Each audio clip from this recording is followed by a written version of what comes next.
Bismillahirrahmanirrahim. Assalamualaikum warahmatullahi wabarakatuh. Alhamdulillahirabbil alamin. Wassalatu wassalamu ala asrofil anbiya'i wal mursalin sayyidina Muhammadin wa ala alihi washabbihi ajmain. Amma ba'du. Selamat sore.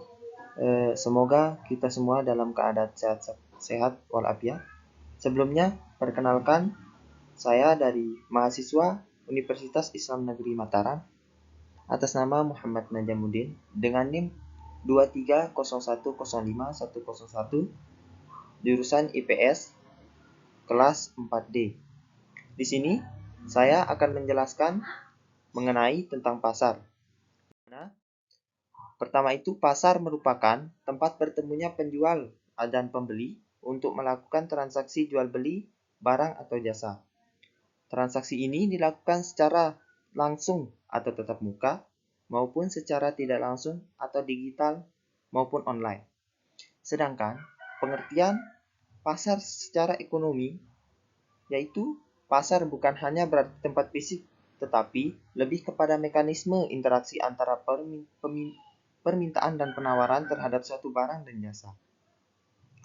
Dengan kata lain, pasar adalah sistem di mana harga ditentukan berdasarkan keseimbangan antara jumlah barang yang ditawarkan dan jumlah barang yang diminta.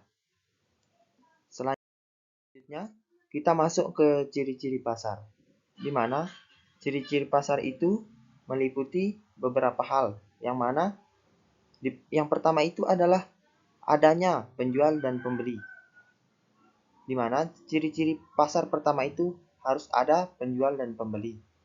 Dan yang kedua, terdapat barang dan jasa yang diperjualbelikan. Yang ketiga itu terjadinya interaksi atau transaksi antara penjual dan pembeli. Selanjutnya, adanya harga yang disepakati bersama sebagai hasil tawar-menawar atau mekanisme pasar. Selanjutnya, bisa berupa tempat nyata atau pasar tradisional, ataupun tempat tidak nyata atau pasar online atau digital. Selanjutnya, kita masuk ke fungsi pasar, di mana fungsi pasar itu ada beberapa, di mana di antaranya yang pertama adalah menyalurkan barang dari produsen ke konsumen dan juga menetapkan harga. Menetapkan harga berdasarkan permintaan dan penawaran. Yang selanjutnya itu fungsi promosi, memperkenalkan produk kepada calon pembeli. Di mana selanjutnya itu kita masuk ke fungsi sosial daripada fungsi pasar tersebut, di mana fungsi sosial dan ekonomi yang dapat kita ambil dari fungsi pasar yaitu dengan adanya pasar, maka bisa menjadi tempat lapangan pekerjaan atau mempertemukan berbagai kalangan masyarakat. Selanjutnya kita masuk ke jenis